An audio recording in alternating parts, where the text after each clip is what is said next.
Who's a senior non-resident fellow at Gulf International Forum and a specialist on Saudi Arabia's foreign policy and Gulf-Israel relations, joining us from Riyadh this hour. Thank you for your time. And speaking of Riyadh, I mean, we saw the President Donald Trump arrive a short time ago, Air Force One landing at the airport, Saudi Arabia welcoming him with the traditional purple carpet.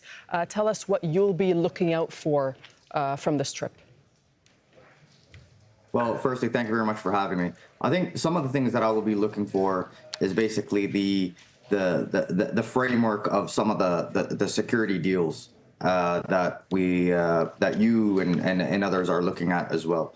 I think it's worth mentioning that in the previous administration, there was a lot of talk about a Saudi U.S. defense treaty.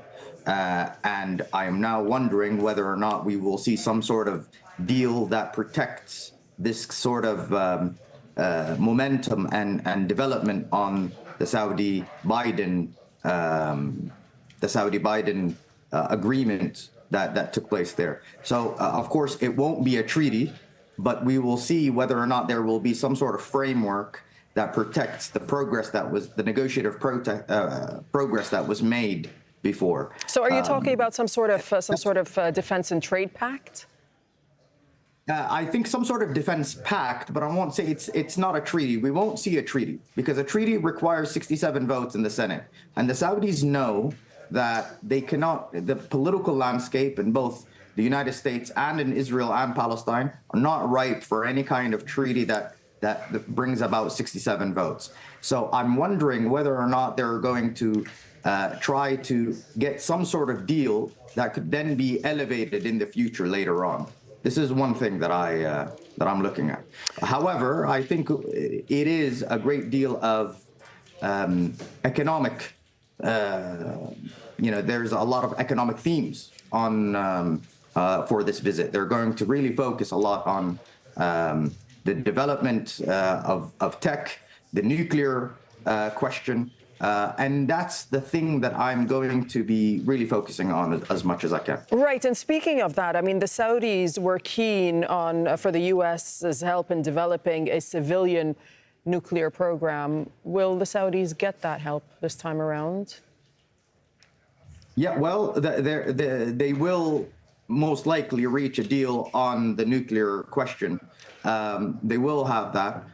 For me, it's important to know that I think this is going to be a continuous process. That just because they have this deal, it does not mean that this is it. It's going to be the beginning of a lot of progress made. Now, I think the difference between this negotiations and the previous negotiations that were taking place under Biden was that this is not attached to an Israeli recognition, and as a result, you see that incentivizing package that was prepared for the Saudis by the Biden administration to kind of ease up on the demands for the Palestinian issue to become less and less. It's becoming more fragmented, and therefore the Saudis are getting actually what they want from the United States without the need to recognize Israel or enter into some discussions. I think. But are you saying that pressure is off? Are you saying that pressure by the Americans to enter into some sort of recognition of Israel, that pressure is now off? I mean, the Saudis have said up until this point that they won't normalize relations with Israel until there is a clear path for Palestinian statehood. Is normalization off the table for the time being, at least? Normalization won't happen in the near future for many issues. The Saudi position has always kept normalization on the table. And the reason why they kept normalization on the table is to illustrate the fact that it is actually Israel and it is actually the Netanyahu government that are the ones that are not doing what they want in order for them to achieve Saudi-Israeli normalization. And so this is more of a diplomatic move by keeping normalization on the table. By keeping it on the table, they are putting the pressure on the Israeli government. Now, they keep it on the table as well, and they know that the conditions for this to materialize is actually not ripe. So they're avoiding being the people that are rejecting normalization. Instead, this is another diplomatic maneuver to apply pressure on the Netanyahu government. So yes, they keep it on the table, but they know that it is not right for anything for it to materialize in the near future. So this is my analysis, of course, and therefore I think right now we will not see normalization in the near future because simply the political landscape, Netanyahu is still hell-bent on trying to even expand the military operation.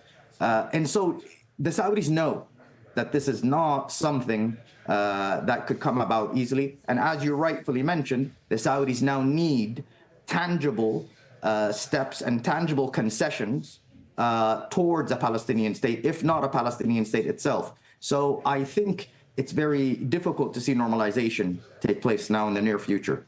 Okay, we will leave it there. Thank you so much, Abdulaziz al-Ghashian. You're a senior non-resident fellow at Gulf International Forum, speaking to us from Riyadh this hour. Thank you.